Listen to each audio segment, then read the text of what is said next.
Good morning and नमस्कार दोस्तों, स्वागत है आप सभी का आपके अपने YouTube channel GK search engine पर। तो दोस्तों आज है 19 दिसंबर और 19 दिसंबर से रिलेटेड राजस्थान करंट अफेयर्स के जितने भी इम्पोर्टेंट क्वेश्चन हैं उन सभी को हम इस वीडियो में डिस्कस करने वाले हैं। तो पूरा वीडियो बहुत ध्यान से देखना और वीडियो के एंड में मैं आपसे एक क्वेश्चन भी पूछूंगा जिसका आंसर आप सभी को कमेंट बॉक्स में देना है। कल के वीडियो में मैंने आपसे एक क्वेश्चन पूछा था जो था 14 दिसंबर से लेकर 30 दिसंबर तक सरस राजसखी राष्ट्रीय मेला 2024 राजस्थान में कहाँ आयोजित किया जा रहा है। तो इस मेले का आयोजन है वो जयपुर के जवाहर कला केंद्र में हो रहा है, यानी कि सी ऑप्शन इसका बिल्कुल सही था। जिन दोस्तों ने सी ऑप्शन कमेंट बॉक्स में सही जवाब दिया था उनको हार्दिक शुभकामनाएं। तो 14 से लेकर 30 दिसंबर तक सरस राजसखी राष्ट्रीय मेला 2024 राजस्थान के जयपुर के जवाहर कला केंद्र में आयोजित किया जा रहा है। राजस्थान ग्रामीण आजीविका विकास परिषद राजीविका द्वारा आयोजित इस मेले में ग्रामीण महिलाओं द्वारा बनाए गए हैंडलूम, हैंडीक्राफ्ट और खाद्य उत्पादों की एक विविधता देखने को मिल रही है। यहाँ देश के विभिन्न राज्यों के 250 से ज़्यादा जीआई टैग उत्पाद एक ही स्थान पर प्रदर्शित किए जा रहे हैं। इस मेले में हर राज्य की सांस्कृतिक धरोहर, कलाकृतियाँ और स्वादिष्ट पारंपरिक व्यंजन एक ही जगह पर मिल रहे हैं, जिसे पूरे देश की विविधता को एक ही स्थान पर महसूस किया जा सकता है। तो चलिए स्टार्ट करते हैं आज के राजस्थान करंट अफेयर्स। पहला क्वेश्चन है, राजस्थान में सीमा सुरक्षा बल की 53वीं अंतर सीमांत सपोर्ट वेपन शूटिंग प्रतियोगिता का आगाज है वो राजस्थान में जैसलमेर में कब हुआ है। तो ये ध्यान रखना, जैसलमेर में प्रतियोगिता शुरू हुई है 18 दिसंबर से, यानी कि बी ऑप्शन इस क्वेश्चन का बिल्कुल सही है। जैसलमेर में 18 दिसंबर से इस प्रतियोगिता का आयोजन है वो किया जा रहा है। आइए जानते हैं इम्पोर्टेंट फैक्ट्स। तो राजस्थान के सरहदी जिले जैसलमेर में किशनगढ़ फील्ड फायरिंग रेंज में सीमा सुरक्षा बल की 53वीं अंतर सीमांत सपोर्ट वेपन शूटिंग प्रतियोगिता 18 दिसंबर को इसका आगाज हुआ है। जी हाँ, सीमा सुरक्षा बल की यह प्रतियोगिता 18 से 21 दिसंबर तक किशनगढ़ फील्ड फायरिंग रेंज में आयोजित की जा रही है। यह प्रतियोगिता देश में सीमा सुरक्षा बल द्वारा आयोजित होने वाली प्रतियोगिताओं में सबसे प्रतिष्ठित प्रतियोगिता है। किसी भी विशेष बल द्वारा आयोजित देश में अपनी तरह की यह विशेष प्रतियोगिता जिसका आयोजन है वो सीमा सुरक्षा बल द्वारा हर साल किया जाता है। अगला क्वेश्चन है, प्रूडेंशियल शुगर कॉरपोरेशन लिमिटेड द्वारा राजस्थान के किस जिले में 100 मेगावाट क्षमता का सोलर पार्क विकसित किया जाएगा। तो प्रूडेंशियल शुगर कॉरपोरेशन लिमिटेड की ओर से राजस्थान के बीकानेर में यह 100 मेगावाट का सोलर पार्क स्थापित किया जाएगा, यानी कि ए ऑप्शन यहाँ पर बिल्कुल सही है। आइए जानते हैं इम्पोर्टेंट फैक्ट्स। तो प्रूडेंशियल शुगर कॉरपोरेशन लिमिटेड ने राजस्थान सरकार के साथ एक समझौता यानी एमओयू पर हस्ताक्षर किया है। इस एमओयू के तहत राजस्थान के बीकानेर में 100 मेगावाट क्षमता का सोलर पार्क स्थापित करने की रूपरेखा तैयार की गई है। प्रूडेंशियल इस परियोजना में 450 करोड़ रुपए का निवेश है वो राजस्थान में करेगा। इससे 100 व्यक्तियों के प्रत्यक्ष रोजगार पैदा होने की उम्मीद है। प्रूडेंशियल उत्पादन की प्रस्तावित शुरुआत है वो 2026 में की जाएगी, यानी 2026 तक ये बनकर पूरी तरह से तैयार होगा। नेक्स्ट है, हाल ही में किस स्मार्ट सिटी को स्कॉच अवार्ड 2024 से नवाजा गया है। जी हाँ दोस्तों, स्कॉच अवार्ड 2024 मिला है जयपुर स्मार्ट सिटी को, यानी कि सी ऑप्शन यहाँ पर बिल्कुल सही है। जाबर सिंह खर्रा जो स्वायत्त शासन मंत्री है, जो आप देख रहे हैं तस्वीरों में, ये अवार्ड है ये जयपुर स्मार्ट सिटी को मिला है। आइए जानते हैं इम्पोर्टेंट फैक्ट्स। तो जयपुर स्मार्ट सिटी को स्कॉच अवार्ड मिला है। जी हाँ, जयपुर में डोर टू डोर कचरा संग्रहण, नाइट स्वीपिंग के साथ ही 24 घंटे सफाई व्यवस्था की निगरानी और सुपरविजन के लिए स्मार्ट सिटी जयपुर को स्कॉच अवार्ड 2024 से नवाजा गया। ये क्वेश्चन आने वाले एग्जाम में जरूर छपेगा। ये award integrated command and control centre के लिए मिला है, जिससे नगर निगम हेरिटेज क्षेत्र में ओपन डिपो से लेकर सघन सफाई व्यवस्था की मॉनिटरिंग अब की जा रही थी। अगला क्वेश्चन है, राजस्थान में पुंछरी का लोठा एवं गोवर्धन परिक्रमा विकास परियोजना का शिलान्यास कब किया गया था। तो सीएम भजन लाल शर्मा के द्वारा इस परियोजना का शिलान्यास हाल ही में किया गया था।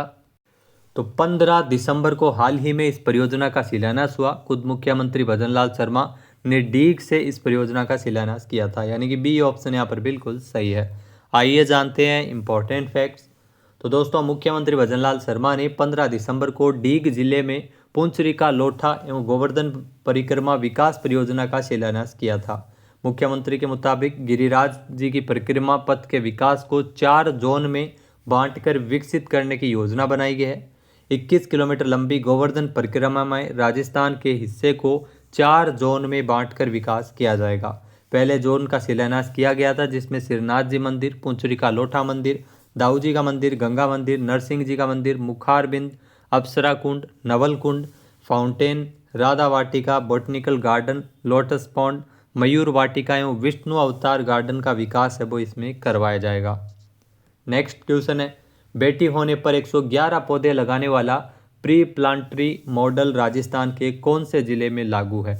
तो ये ध्यान रखना, आपने पिपलांतरी गांव का नाम जरूर सुना होगा। पिपलांतरी गांव के सरपंच राधेश्याम पालीवाल की ये पहल है जिसमें राजसमंद में बेटी के जन्म पर 111 पौधे लगाने का रिवाज है, यानी कि ए ऑप्शन यहाँ पर बिल्कुल सही है। इसकी तारीफ भी सुप्रीम कोर्ट के द्वारा हाल ही में की गई है। आइए जानते हैं इंपॉर्टेंट फैक्ट्स। तो बेटी के जन्म पर 111 पौधे लगाने वाले प्री प्लांटरी मॉडल की शुरुआत 16 साल पहले राजसमंद के पिपलांतरी गांव से हुई थी। इसी परंपरा ने गांव को एक अलग पहचान दिलाई है। देश की राजधानी दिल्ली में स्थित सुप्रीम कोर्ट ने 18 दिसंबर को राजस्थान के राजसमंद जिले में स्थित पिपलांतरी गांव में चल रहे प्री प्लांटरी मॉडल की सराहना की। इस मॉडल के तहत जो राजसमंद जिले में जो पिपलांतरी गांव में जन्म लेने वाली हर लड़की के लिए 111 पौधे लगाए जाते हैं। पूर्व सरपंच को इसके लिए पद्मश्री पुरस्कार भी मिल चुका है। पिपलांतरी गांव में बेटी, पानी, पेड़ और गोचर भूमि बचाने के लिए श्याम सुंदर पालीवाल को साल 2021 में पद्मश्री अवार्ड से भी नवाजा जा चुका है। श्याम सुंदर पालीवाल यहाँ के पूर्व सरपंच है और अब तक वहाँ लगभग 14 लाख पेड़ लगाए जा चुके हैं। यह लैंगिक न्याय को भी दर्शाता है और कन्या भ्रूण हत्या की घटनाओं पर भी रोक लगाता है। नेक्स्ट क्वेश्चन है, राजस्थान इंटरनेशनल फिल्म फेस्टिवल का 11वां सीजन 1 फरवरी से 5 फरवरी 2025 तक कहाँ आयोजित किया जाएगा? तो राजस्थान इंटरनेशनल फिल्म फेस्टिवल का जो 11वां संस्करण है जो 1 से लेकर 25 फरवरी तक आयोजित होगा और इसका आयोजन जोधपुर में किया जाएगा, यानी कि ए ऑप्शन यहाँ पर बिल्कुल सही है। आइए जानते हैं इंपॉर्टेंट फैक्ट्स। तो रिफ फिल्म क्लब द्वारा राजस्थान इंटरनेशनल फिल्म फेस्टिवल का 11वां सीजन जोधपुर में 1 से 5 फरवरी 2025 तक आयोजित किया जाएगा। इस वर्ष के महोत्सव का जो विषय है वो सिनेमा स्थान राजस्थान में सिनेमा का पेनोरमा है। फेस्टिवल में 5 दिन तक film screening, open forum, talk show और वर्कशॉप्स आयोजित किए जाएंगे। नेक्स्ट क्वेश्चन है, हाल ही में राजस्थान सरकार ने नवजात ऊंटों के पालन पोषण के लिए राजस्थान में सहायता राशि को बढ़ाकर कितना किया गया है? यहाँ दोस्तों राजस्थान में ऊंटों के पालन पोषण के लिए सहायता राशि वो दी जाती है जिसमें ये बढ़ाकर 20,000 रुपये कर दी गई है, यानी कि सी ऑप्शन यहाँ पर बिल्कुल सही है।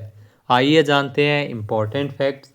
तो मुख्यमंत्री भजनलाल शर्मा के नेतृत्व में राज्य सरकार के द्वारा पशुपालन को बढ़ावा देने के लिए बजट घोषणा के अनुसार नवजात ऊंटों के पालन पोषण के लिए सहायता राशि को अब दोगुना कर दिया गया है। ऐसे में ऊंट पालकों को अब 20,000 रुपये मिलेंगे। ये राशि नए आवेदकों को 15 अक्टूबर के बाद नियमानुसार है वो दी जा रही है। ये राशि पहले मात्र 10,000 रुपये दी जाती थी। 20,000 रुपये की सहायता राशि का भुगतान 2 किस्तों में इसमें किया जाएगा। पहली किस्त 2 माह के जो ऊँट का बच्चा है वो 2 माह का होगा तब मिलेगा 10,000 रुपये की। तो पहली किस्त है वो ऊँट के जन्म पर दी जाएगी और दूसरी किस्त है जो 1 वर्ष की आयु पूरी होने के बाद में दूसरी किस्त में 10,000 रुपये दिए जाएंगे। नेक्स्ट क्वेश्चन है, हाल ही में राजस्थान सरकार के द्वारा पशुपालक परिवारों को देव ऋण योजना के तहत कितने रुपए दिए जाते हैं? तो इसमें 1,60,000 रुपये मिलते हैं, यानी कि सी ऑप्शन यहाँ पर बिल्कुल सही है। ये पशुपालक परिवारों को दिए जाते हैं। आइए जानते हैं इंपॉर्टेंट फैक्ट्स। तो राजस्थान सरकार के द्वारा राज्य में पशुपालन को बढ़ावा दिया जा रहा है। इसके लिए राज्य सरकार ने देव ऋण योजना चलाई है। 50 या इससे अधिक पशु रखने वाले पशुपालक परिवारों को देव ऋण योजना के तहत 1,60,000 रुपये ऋण उपलब्ध करवाया जा रहा है। देव ऋण योजना को लागू करने के पीछे सरकार का उद्देश्य जो राज्य में गाय, भैंस आदि का पालन करने वाले पशुपालकों को सशक्त बनाना है। पशुपालन, डेयरी, देवस्थान मंत्री जोराराम कुमावत ने जिले में पशुपालकों के लिए संचालित देव ऋण योजना के लोगों को लॉन्च किया था। नेक्स्ट है, हाल ही में किस देश ने अंतर्राष्ट्रीय सौर गठबंधन फ्रेमवर्क समझौते पर हस्ताक्षर किए हैं? तो मोल्दोवा ने ये हस्ताक्षर किए हैं, यानी कि सी ऑप्शन यहाँ पर बिल्कुल सही है। इंटरनेशनल सोलर अलायंस यानी अंतर्राष्ट्रीय सौर गठबंधन फ्रेमवर्क समझौते पर हस्ताक्षर किए हैं। आइए जानते हैं इंपॉर्टेंट फैक्ट। तो हाल ही में मोल्दोवा ने नवीकरणीय ऊर्जा को बढ़ावा देने की अपनी प्रतिबद्धता को आगे बढ़ाते हुए आधिकारिक तौर पर अंतर्राष्ट्रीय सौर गठबंधन फ्रेमवर्क समझौते पर हस्ताक्षर किए हैं। आईएसए की अवधारणा भारत और फ्रांस के बीच एक सहयोगात्मक पहल के रूप में साल 2015 में पेरिस में COP21 के मौके के पर अस्तित्व में आई थी। तो ये आईएसए इंटरनेशनल सोलर अलायंस, इसका जो मुख्यालय है वो भारत में ही स्थित है। नेक्स्ट क्वेश्चन है, हाल ही में किस भारतीय दिग्गज क्रिकेटर ने अंतर्राष्ट्रीय क्रिकेट से संन्यास की घोषणा कर दी है? तो ये जो आप तस्वीर में देख रहे हैं रविचंद्रन अश्विन, तो गेंदबाज स्पिनर है। इन्होंने भारतीय क्रिकेट से, जहाँ अंतर्राष्ट्रीय क्रिकेट से संन्यास की घोषणा ले ली है, यानी कि ए ऑप्शन यहाँ पर बिल्कुल सही है।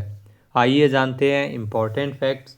तो दिग्गज भारतीय क्रिकेटर रविचंद्रन अश्विन ने अंतर्राष्ट्रीय क्रिकेट से संन्यास लिया है।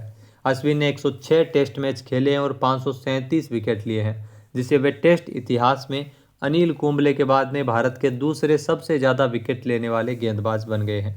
रविचंद्रन अश्विन ने 116 वनडे और 65 T20 मैच भी खेले हैं। इसके अलावा अंतर्राष्ट्रीय क्रिकेट से इन्होंने संन्यास लिया है, जबकि घरेलू क्रिकेट है जो क्लब क्रिकेट IPL जैसे ये खेलते रहेंगे। अब बात करते हैं आज के हमारे क्विज के, जिसका आंसर आप सभी को कमेंट बॉक्स में देना है।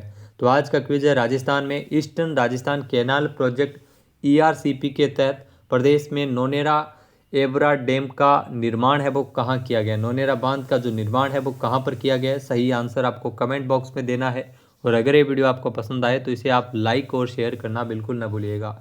या दोस्तों, चैनल पे नए जुड़े हो, सब्सक्राइब नहीं किया है तो भी सब्सक्राइब बटन पे क्लिक करें। सुबह 7 बजे आपको राजस्थान करंट अफेयर्स की क्लास मिलती है, जिसमें हम 10 क्वेश्चन डिस्कस करते हैं। 2 इसमें इंटरनेशनल और नेशनल करंट अफेयर्स के होते हैं। PDF फाइल के लिए आप हमारे टेलीग्राम चैनल को ज्वाइन कर सकते हैं।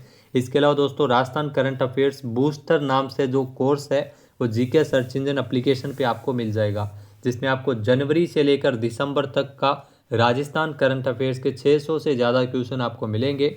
इसके अलावा 2000 जो पिछले साल का यानी 2023 का भी राजस्थान करंट अफेयर्स उस पर आपको मिल जाएगा, और आपको उसमें मंथली इसमें PDF मिलेगी, मंथली टेस्ट भी मिलेंगे, और कई सारी PDF चाहे आयोग हो, आर्थिक समीक्षा, बजट, इन सभी की PDF भी आप वहां से डाउनलोड कर सकते हैं। तो वीडियो देखने के लिए धन्यवाद। जय हिंद, जय भारत, जय राजस्थान।